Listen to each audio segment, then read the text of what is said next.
मुण्डमण्डलाकारं व्याप्तं येन चराचरं तत्पदं दर्शितं येन तस्मै श्रीगुरुवे नमः। अज्ञानान्धस्य लोकस्य ज्ञानाञ्जनशलाकया चक्षुरुन्मीलितं येन तस्मै श्रीगुरुवे नमः।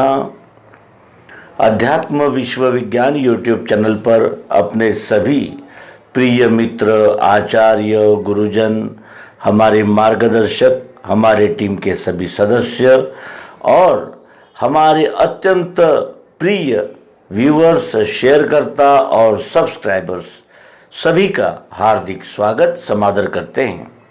मित्रों, भक्ति ये ऐसा शब्द है कि जिसे हर आध्यात्मिक धार्मिक व्यक्ति ने कभी न कभी सुना है और भक्ति के बगैर इस जीव का उद्धार हो नहीं सकता, ये भी सुना है। साथ ही ये भी सुना है कि भक्ति के 9 प्रकार है, जिसे नवधा भक्ति कहा जाता है। वो भक्ति के 9 प्रकार क्या है और ये 9 प्रकार की भक्ति कैसे की जाती है और ये हमें कैसे पता चले कि हम भक्ति के किस सोपान पर उपस्थित है, भक्ति के कौन से स्टेप पर हम आज उपस्थित है। तो सर्वप्रथम हमें भक्ति को जानना होगा। भक्ति की प्राप्ति करने के लिए भक्ति के 9 साधन कौन से हैं, ये इस अंक का चर्चा का विषय है। आत्मसमर्पण ये अभ्यास की अंतिम श्रेणी होती है और बिना आत्मसमर्पण के निश्चय को निश्चलता का रूप भी प्राप्त नहीं हो सकता, क्योंकि निश्चलता तभी होती है जब हम अपने सभी अभिमान, अभिनिवेश, अस्मिता, हमारे इंद्रियां, मन, बुद्धि, चित्त और अहंकार, इनकी वृत्तियां, इन सभी को समर्पित न कर दे, तब तक हमारे आत्मसमर्पण की प्राप्ति नहीं होती। और इसीलिए आत्मसमर्पण किसको कहते हैं, ये कब और कैसे होता है, ये जानना नितांत आवश्यक है। अभ्यास के 9 प्रकार के साधन आरंभ से लेकर अंत तक, जिनको भूमिका, अवस्था या भक्ति भी कहा जाता है। श्रवणम, कीर्तनम, विष्णोः स्मरणम, पाद सेवनम, अर्चनम, वंदनम, दास्य, सख्यमात्मम निवेदनम, ये 9 प्रकार की भक्ति है जो अभ्यास और वैराग्य से सिद्ध होती है। इसमें प्रथम श्रवण भक्ति मुख्य है, कारण ठीक पथ में पद रखा जाए तो आगे भटकता नहीं, ये सिद्धांत है। फिर प्रथम सीढ़ी पर पग रखे बिना ऊपर की सीढ़ी पर पहुंच भी नहीं सकते, और इसीलिए सर्वप्रथम पहली सीढ़ी क्या है वो जानना आवश्यक है।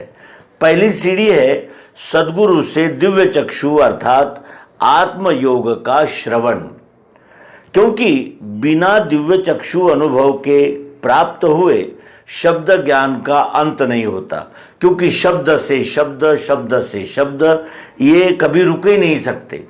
इसीलिए आद्य शंकराचार्य भी शब्द जालम महारण्यम कहते हैं और यथार्थ का निश्चय भी नहीं हो पाता। इसलिए सद्गुरु दिव्य चक्षु के अनुभव के द्वारा सबका मिलान अर्थात योग करवाकर विश्व वस्तु को प्रत्यक्ष कर देते हैं। इसमें वस्तु लक्ष्य सहित श्रवण होने से यही प्रथम श्रवण भक्ति मुख्य है। अब श्रवण का अर्थ तो सुनना है, लेकिन यदि हमने अधिष्ठान स्वरूप कोई वस्तु सामने न रखकर केवल शास्त्रों का ही श्रवण किया तो उससे हमें कुछ भी बोध नहीं होता और हमारी कल्पनाओं का अंत भी नहीं होता।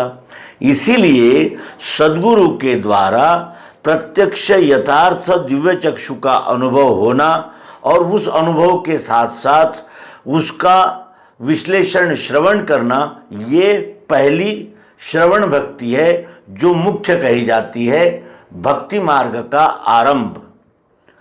पश्चात जो श्रवण हुआ उसका मन के द्वारा मनन होता है।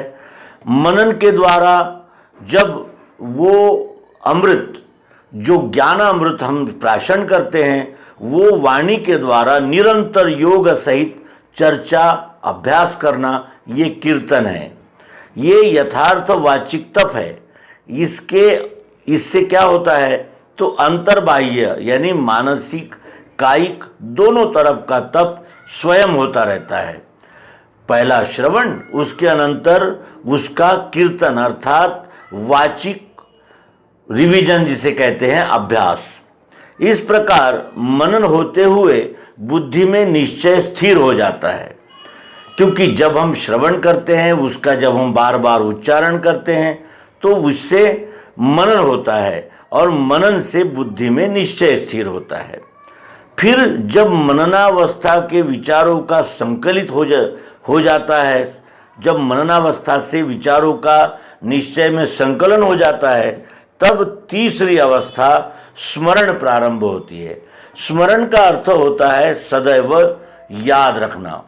इसमें स्मरण के द्वारा व्यष्टि भाव रहित 5 तत्व, 3 गुण और मिठास निर्गुण, इन दोनों यथार्थ भावों से यही सद्गुरु पद है, इनका सेवन अर्थात अखंड स्मरण, ये चौथी श्रेणी है।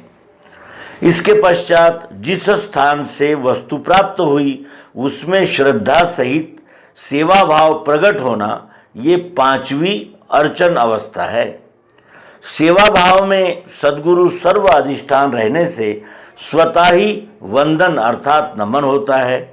निज स्वर्ण द्वारा सर्व अर्थात पुरुषोत्तम भाव से परमात्मा निश्चय से सेवा में आरूढ़ता होती है, यही दास्य भाव है। और सो अनन्य सजानी के मति न टरे हनुमंत, मैं सेवक सचराचर रूप राशि भगवंत। इस प्रकार की स्ववर्णारूढ़ता जब प्राप्त हो जाती है, तब स्वकर्म युक्तता प्राप्त होती हुई हम सद्रूपता अर्थात सख्य भाव प्राप्त कर लेते हैं।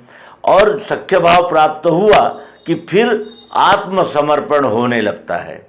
दृश्य मात्र 5 तत्व 3 गुण में शरीर सहित योग के द्वारा महत ब्रह्मक्षर, मिठास से अक्षर और नाम पुरुषोत्तम, इस त्रिपुटी का लय होकर उपाधि रहित विश्व वस्तु सर्व सद्गुरु ही है।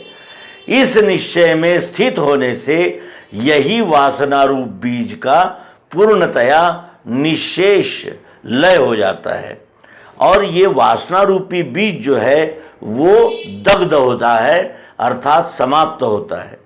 और यही द्वैत का मूल बीज एकोहम लय को प्राप्त होते ही जो अवाच्य है, वासुदेवः सर्वमिति में अकंप स्थिति, यथार्थ आत्मसमर्पण, ये 9वीं भक्ति तद्रूपता प्राप्त होती है। ये आत्मसमर्पण सद्गुरु प्राप्त अनुभव के द्वारा ही होता है और आत्मसमर्पण की एक ही युक्ति और विश्व कल्याण का एक ही मार्ग दिव्य चक्षु को प्राप्त करके क्रमशः हम श्रवण, कीर्तन, विष्णु स्मरणम, पाद सेवनम, अर्चनम, वंदनम, दास्यम, साक्षात्मात्म निवेदनम, इस प्रकार के ये 9दा भक्ति को प्राप्त कर लेते हैं। श्रवण अर्थात दिव्य चक्षु के द्वारा विश्वरूप परमात्मा का संपूर्ण परिचय प्राप्त करना। कीर्तनम यानी प्राप्त जो ज्ञान विज्ञान है उसका सतत उच्चारण करना। विष्णु स्मरणम यानी ये विश्व ही विष्णु है, इस प्रकार सतत स्मरण में रखना। पाद सेवन, इसका अर्थ यह है कि इस विश्वरूप विष्णु की सेवा में जुट जाना। अर्चनम यानी उस सेवा को प्राप्त करते हुए उस विश्वरूप परमात्मा को स्वकर्माभिमान और फलाशा रहित दृष्टि से सेवन करना। अर्चनम, अर्चनम का अर्थ होता है हम उस विश्वरूप परमात्मा की सेवा कर्तृत्वाभिमान रहित करें। वंदनम यानी ये विश्वरूप ही परमात्मा है, इस प्रकार जब हम जान लेते हैं तो हम नम्रतापूर्वक इस विश्व की सेवा में लग जाते हैं। दास्यम अर्थात ये विश्व ही हमारा सख्य है, ये विश्व ही हमारा परम सौहृद है, ऐसा जानकर विश्वरूप परमात्मा की सेवा में जुट जाना। सख्यमात्मम यानी इस परमात्मा के साथ एकाकार हो जाना, यानी द्वैत भाव का निरसन हो जाना। और उसके अनंतर है आत्मनिवेदनम, यानी अपने सभी इंद्रियां, मन, बुद्धि, चित्त, अहंकार, अनेक प्रकार के अभिमान, अस्मिता, अनेक प्रकार के दुराग्रह, इन सबको विश्वरूप परमात्मा के साथ एकाकार यानी परमात्मा में ही समर्पित कर देना, ये आत्मनिवेदन नामक नौवीं भक्ति है। तो इस अंक में हमने नवधा भक्ति का संक्षिप्त परिचय प्राप्त कर लिया और यही नवधा भक्ति को प्राप्त करने के लिए ही सारे आध्यात्मिक धार्मिक कार्यकलाप चल रहे हैं। लेकिन ये जब तक हम सद्गुरु के द्वारा यथार्थ प्रत्यक्ष रीति से विश्वरूप परमात्मा का परिचय प्राप्त नहीं कर लेते, तब तक ये नवधा केवल शब्द जंजाल ही रहता है। और जैसे शब्दों में पानी पानी कहने से किसी की प्यास नहीं बुझती, उसी प्रकार दिव्य चक्षु को प्राप्त किए बगैर ये नवधा भक्ति भी साध्य नहीं हो सकती। तो मित्रों, इस अंक में हमने नवधा भक्ति का परिचय प्राप्त किया है। इस नवधा भक्ति को हम क्रमशः प्राप्त करेंगे और भक्ति से मुक्ति निश्चित ही प्राप्त होती है। और भक्ति बिना मुक्ति नहीं, और मुक्ति के लिए भक्ति की आवश्यकता है। लेकिन भक्ति कहते हैं सेवा को। यदि हम सेवात्मक रूप से इस विश्वरूप परमात्मा के साथ द्वैत बुद्धि रहित आचरण करेंगे, वही सेवा होगी। केवल मुख से राम राम कहना या जप तप यज्ञ दान तीर्थ इन उपचारों में ही लिप्त रहेंगे तो केवल भक्ति का आभास प्राप्त करेंगे। भक्ति को प्राप्त करना ये असंभव हो जाएगा। तो यहाँ इस अंक को विराम देते हैं। अपने सभी मित्रों से पुनः पुनः आग्रह करते हैं कि वे अध्यात्म विश्व विज्ञान यूट्यूब चैनल पर सर्वांग योग मालिका को अवश्य देखें, समझें।